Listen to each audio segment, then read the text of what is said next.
Assalamualaikum dan salam sejahtera. Hi everyone. Bertemu lagi kita di dalam podcast Ethic in Action.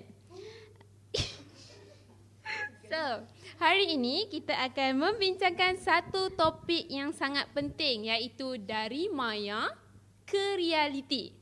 Okey, teknologi menyatukan bangsa. Dalam dunia serba moden sekarang, teknologi maklumat dan komunikasi memainkan peranan yang sangat besar dalam kehidupan seharian kita.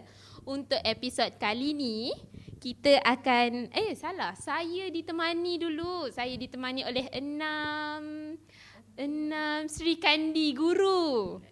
Yang di sebelah kanan hujung sekali kita ada Aimi Mastura, di sebelahnya kita ada Afifah Najwa, dan di sebelah cantik ni Adila Zafira. Yang di sebelah kiri saya yang paling cantik antara kita semua hari ni, saya pun tenggelam, Siti Aisyah. Kemudian kita ada Putri Nur Iman Kristina, dan yang terakhir yang paling sopan sekali kita ada adalah Nur Noha. Setuju. Nurul Noha, maaf ya. Okay, so saya dah perkenalkan masing-masing ni. Marilah kita mulakan sikit perbincangan kita hari ini dengan saya nak tahulah apa yang dimaksudkan dengan TMK dan apa kaitannya dengan masyarakat kita sebenarnya. Berat soalan tu. Okay, baik. Mari. Sorry guys. Okay, mari kita bincangkanlah dengan lebih lanjut. Sorry sangat, okay? Saya teruskan. Okay, sebenarnya kan TMK ni dia teknologi maklumat dan komunikasi. Okay lah, kita semua dekat sini mesti ada lebih daripada satu akaun, betul tak? Betul. Boleh tak saya nak tahu contoh dia? Contoh akaun apa je yang rakan-rakan saya ada? TikTok, IG. Okey, betul. Lepas tu bila kita ada akaun ni, mestilah kita gunakan teknologi itu untuk mencari maklumat, untuk berhubung. Contohnya daripada orang yang jauh kita boleh dekatkan, orang yang jauh kita boleh cinta juga kan? Okey, sorry. Okey, kalau kita tengok pula dalam kehidupan masyarakat Malaysia, TMK ni bukan je alat untuk hantar mesej ataupun tengok video hiburan semata, tapi dia boleh juga jadi satu medium yang utama untuk buatkan kita rasa dekat dengan pelbagai kaum. Macam dekat Malaysia ni kita ada India, ada Chinese, ada Melayu, ada orang asli, minoriti pun kita ada juga kan. Jadi daripada platform-platform macam ni kita lagi kenal dekat dengan budaya-budaya diorang. Macam contoh, saya ada tengok satu video TikTok orang asli. Saya tak tahu pun dia orang asli, tapi bila saya tengok video je, dia ada masak hinzir. So sebab tu bila saya tengok komen, rupanya dia ni orang asli. Ni gaya hidup je memang lain lah. So sebab tu saya macam dekat situ boleh jadi contoh. Daripada platform-platform macam tu kita kenal budaya orang lain. Senang cerita, TMK ni dia merupakan jambatan. Kalau nak sekadar sambungkan talian internet, dia bukan je sekadar sambungkan talian internet, tapi juga sambungkan hati-hati rakyat Malaysia jugalah. Okey, jadi dengan adanya TMK ni kita kongsi pandangan, kenal antara satu sama lain dan juga bina rasa kebersamaan. Jadi TMK ni memang sangat mengukuhkan lagi perpaduan nasional sebagai satu rakyat madani.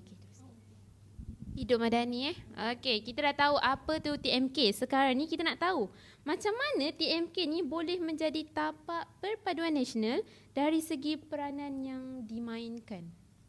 Okey, baiklah. Terima kasih Zulaika.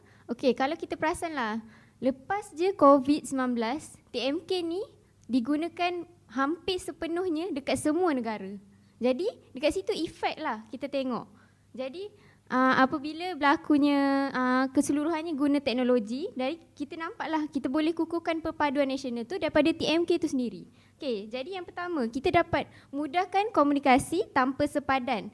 Okey, contohlah kita yang Semenanjung ni, kita jumpa family yang dekat Sabah Sarawak. Kita tak boleh jumpa sebab jauh, tapi kita boleh komunikasi melalui apa? Kita guna WhatsApp, Telegram, kita boleh call, kita boleh Google Meet, video call. Dari situ kita perasan kan, tak semestinya kita kena, walaupun jauh tapi kita boleh kukuhkan nasional tu sendiri. Macam Sabah Sarawak kan ada budaya dia sendiri. Jadi kat situ daripada TMK tu kita boleh share daripada TMK tu sendiri macam WhatsApp semua. Jadi kita dapat lihatlah TMK ni dapat bantu rapatkan hubungan rakyat tanpa mengira jarak geografi. Okey, kalau yang seterusnya kita tengok perkongsian dekat media sosial. Zaman sekarang kita nampak banyak budaya kan dekat media sosial. Dan kalau kita perasan masa kita sebelum COVID tu, kita cuma nampak dalam YouTube. Tapi sekarang bila dah guna TikTok, Instagram, kita dah nampak semua budaya daripada Sabah Sarawak, daripada orang-orang Semenanjung. Macam kita tengoklah, contoh dekat kereta api Sarung. Dulu sebelum COVID, ada ke kereta api Sarung tu? Mungkin belum lagi lah wujud benda tu. Tapi lepas COVID tu, lepas COVID-19, kita buat nampak perubahan besar. Semua benda kita bagi dekat media sosial. Macam kita promote untuk kita kukuhkan nasional perpaduan dekat dalam Malaysia ni. Contoh macam masa kereta api Sarung tu. Awal-awal dulu adalah sambutan. Tapi makin lama setiap tahun kita nampak makin ramai orang yang join kereta api Sarung. Malahan kita nampak mula-mula start daripada dekat Kuala Lumpur. Sekarang dah buat dekat Melaka. Mungkin ada lagi nanti tahun-tahun depan dekat Johor, dekat mana-mana lagi lah. Dari situ kita nampaklah pengukuhan perpaduan nasional tu daripada TMK tu sendiri. Jadi kat situ kita nampaklah berkongsi pengalaman budaya itu sendiri. Contohnya kita tengok hari raya. Hari raya Tahun Baru Cina ataupun Deepavali. Masa raya semua orang share dekat media sosial. Dari situ kaum-kaum lain macam Cina, India, dia dapat tengoklah kita punya variety, baju-baju, macam mana kita sambut perayaan tu dengan family. Kalau dulu kita tengok masa kat social media, kita tak ada expose sangat dengan social media tu, dengan TMK tu sendiri. Jadi kita tak perasan macam, oh apa je kalau Tahun Baru Cina ni buat? Diorang buat apa je? Kalau waktu Deepavali, apa je diorang buat masa Deepavali? Tapi sekarang kita dah tahu semua. Jadi dari situ kita dapat kukuhkanlah kita punya perpaduan nasional. Kita dapat, oh diorang raikan macam ni, kita raikan macam ni. Dari situ kita nampak sharing setiap budaya tu dekat TMK tu sendiri. Jadi kita nampaklah dekat macam kawan-kawan pun daripada yang Cina boleh share dekat kawan-kawan yang Melayu. Sekarang ni kita orang tengah Tahun Baru Cina, jadi kita orang tengah raikan ramai-ramai satu family buat acara ni. Okay, seterusnya kerjasama dalam pendidikan dan pekerjaan. Okay, jadi TMK ni kita bolehkan orang dari latar belakang berbeza untuk bekerjasama dalam projek yang sama. Contohnya kelas dalam talian. Contoh kelas dalam talian Mandarin. Ada perasan tak dalam satu TikTok ni cikgu Melayu buat kelas Mandarin dan orang Cina tu dia amazed sebab cikgu tu Melayu. Tapi dia buat kelas Mandarin untuk orang-orang Melayu, orang-orang Cina dan orang-orang India. Contohnya kakak Fatin. Kakak Fatin yang join buat kelas online Mandarin. Okay, dari situ kita nampak yang semua ni dapat belajar sama-sama tanpa halangan. Begitu juga dalam pekerjaan, mesyuarat dalam talian yang bolehkan kerjasama lagi erat. Jadi kat situ kita nampaklah TMK ni sebagai medium yang mengukuhkan rasa kebersamaan rakyat Malaysia. Okay, thank you Aimee untuk penerangan peranan yang mendalam lah tentang TMK. Okay, sekarang ni kita dah tahu peranan, kita dah tahu apa tu TMK, kita nak tahu contoh yang lebih jelas lagi berkaitan TMK ni. Oh, saya. Mungkin boleh kongsi? Boleh. Okey, saya akan berikan beberapa contoh yang jelas. Contoh pertama yang kita boleh tengok yang terdekat lah, bulan Ogos dan bulan September. Bulan Ogos ada apa? Merdeka. Bulan September? Hari Malaysia. Bulan Ogos dan bulan September ni antara bulan yang paling banyak kita boleh tengok macam mana TMK ni boleh digunakan sebagai ejen pembentukan perpaduan nasional. Okey, sebab bulan Ogos dan bulan September ni selalu Facebook, TikTok, apa lagi? Instagram, Thread. Banyak tunjuk tentang perpaduan rakyat Malaysia. Lagi-lagi contohlah kalau ada pertandingan berunsurkan patriotik. Selain tu dia juga ada, kita akan selalu tengok video-video tentang rakyat Malaysia tanpa mengira kaum bersama-sama berkongsi semangat perpaduan.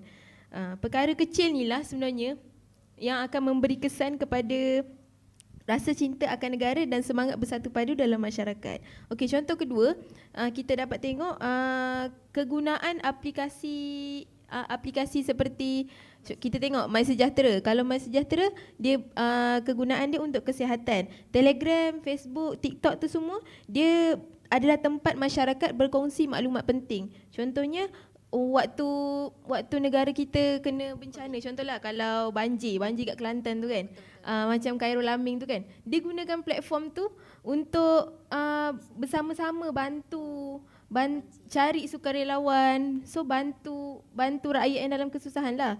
Itu kita gunakan hashtag kita jaga kita tu.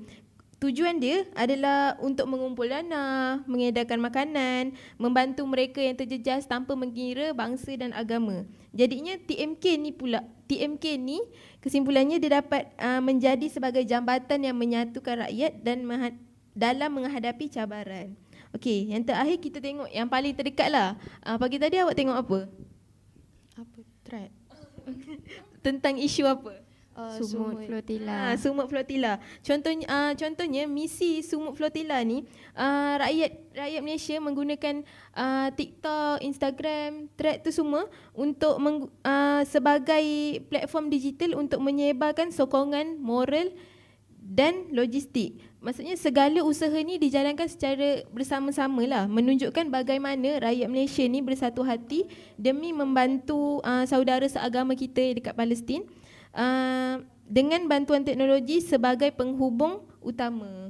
Kesimpulannya yang saya dapat buat, kesimpulannya yang dapat saya buat, TMK telah memainkan peranan besar dalam menyatukan rakyat Malaysia lah. Sama ada dalam aspek krisis kemanusiaan, pendidikan ataupun kebajikan. Kalau kita gunakan TMK ataupun teknologi dengan betul, semestinya perpaduan nasional ini dapat dikukuhkan. Okey, terima kasih Noha. Menarik contoh-contoh yang diberikan. Seterusnya kita nak tahu cabaran bila menggunakan TMK ni. Apa pandangan awak?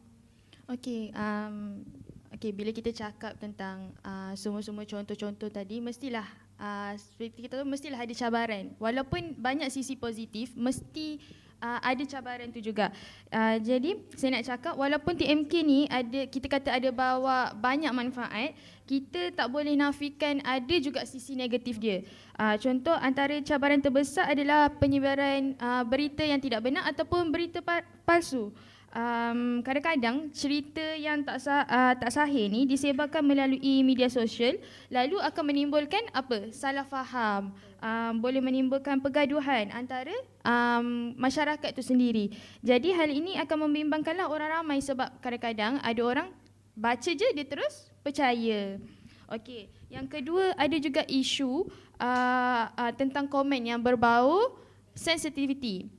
Maksudnya kadang-kadang ada pengguna media sosial yang tak sensitif ataupun tak berhati-hati, lepas tu dia tinggalkan kata-kata ataupun perkataan yang orang kata menyentuh sensitiviti sesuatu kaum tu lah, macam kita panggil type ni, itu dah menyentuh lah.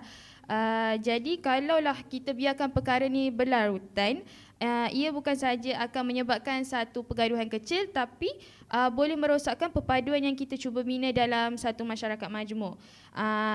Jadi oleh sebab tu penting untuk kita menekankan etika dan peradaban dalam penggunaan teknologi ni. Sebab dengan hanya cara inilah TMK boleh terus berfungsi sebagai alat penyatuan dan bukannya menjadi punca perpecahan ataupun perbelahan kaum. Itu sahaja daripada saya. Okey, cabaran yang cukup besar ya kalau kita salah menggunakan TMK ni. Jadi untuk kita pastikan TMK ni betul-betul membantu perpaduan, apa yang kita perlu lakukan sebagai rakyat Malaysia? Okey, baik. Dekat sangat tak selesa. Okey, sememangnya TMK ni mendatangkan pelbagai manfaat. Jadi kalau kita nak pastikan betul-betul benda tu bawa benefit, kita kenalah guna dengan cara yang beretika. Yang pertama, kita kenalah menghormati bangsa dan agama lain. Kalau kita buka platform media sosial ke apa kan kita boleh belajar pasal adat, istiadat, perbezaan kaum bangsa lain kan. Dekat situ kita boleh tiru, kita boleh belajar dia orang punya specialnya. Contohnya macam resepi dia orang ke, pemakaian dia orang ke. Kalau macam saya sendiri suka makanan India sebab saya sendiri kaum India, ada keturunan India. Saya suka kuih ladu, kuih jelabi, semua tu saya suka. Jadi benda-benda macam tu kita boleh try untuk kita amaze macam mana perbezaannya bangsa dekat Malaysia ni. Kedua, kita juga boleh menyebarkan mesej yang positif. Sebab kadang-kadang benda ni nampak simple, tapi benda simple ni boleh membuatkan orang happy, orang gembira. Jadi apa salahnya kan? Contohnya macam tak lama lagi bulan Oktober ni kita akan sambut Hari Deepavali. Jadi apa salahnya kalau kita post dekat media sosial ataupun kita wish dekat rakan-rakan kita selamat Hari Deepavali. So dekat situ kita dapat sebarkan vibe-vibe positif and diorang pun rasa dihargai. Jadi saya rasa kalau semua orang menggunakan platform media sosial, platform TMK ni sebagai dengan cara yang beretika, kita sememangnya dapat menyatu padukan kaum lah. Itu sahaja dari saya. Okey, ingat ya pesanan-pesanan yang diberi oleh si cantik Aisyah. Okey, akhir sekali soalan kita. Apa pandangan awak daripada perspektif NGO dan masyarakat akar umbi, bagaimana TMK boleh dimanfaatkan untuk mengukuhkan perpaduan nasional? Afifah?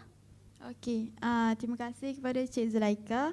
Okey, dari perspektif NGO lah kan, penggunaan teknologi maklumat dan komunikasi ni sangat bagi manfaat yang besarlah kepada kita, terutamanya dalam aktiviti kemasyarakatan. Contohnya macam dalam program gotong royong, derma darah ataupun kempen kebajikan. So melalui program-program tersebut, media sosial ni dia menjadi platform utama untuk kita sebarkan maklumat-maklumat tentang program-program tersebut. Hasilnya jadi akan lebih ramai masyarakat dari pelbagai latar belakang akan join ikut serta dalam aktiviti tersebut. Jadi secara tak langsung usaha ni dia bukan sahaja untuk bantu masyarakat, malah dia dapat menyatukan kita dalam semangat kesukarelawan lah. Okay, selain itu TMK ni juga dia berperanan besar dalam pendidikan civic, terutamanya apabila NGO ni dia memanfaatkan platform digital untuk mendidik rakyat tentang nilai perpaduan, terutamanya dalam melalui platform TikTok, IG dan sebagainya. So di situ dia terbukti dia dapat tarik perhatian masyarakat terutamanya dalam golongan belia. Okay, untuk harapan saya NGO ni akan terus berganding bahu memanfaatkan TMK secara positif. Dia bukan sahaja sebagai saluran penyampaian maklumat, tapi sebagai medium untuk membina kemasyarakatan yang bersatu padu dan harmoni. Okay, so terima kasih Afifah untuk perkongsian yang sangat mendalam. Terima kasih juga untuk semua ahli panel kita hari ini untuk perkongsian mereka. Jadi kita dapat simpulkan bahawa TMK ini bukan sahaja memudahkan urusan seharian kita, tetapi juga memainkan peranan penting dalam menghubungkan rakyat berbilang kaum dengan penggunaan yang betul dan beretika. Okay, so cabaran untuk menggunakan TMK ni memang ada. Bukan cabaran TMK lah, semua cabaran ada. Okay, tapi kalau kita sama-sama bertanggungjawab, maka TMK ni dapat terus menjadi tapak pengukuhan perpaduan nasional. So, kita akhiri podcast kita hari ini dengan Assalamualaikum dan salam sejahtera. Jumpa lagi di episod akan datang kalau ada. Bye!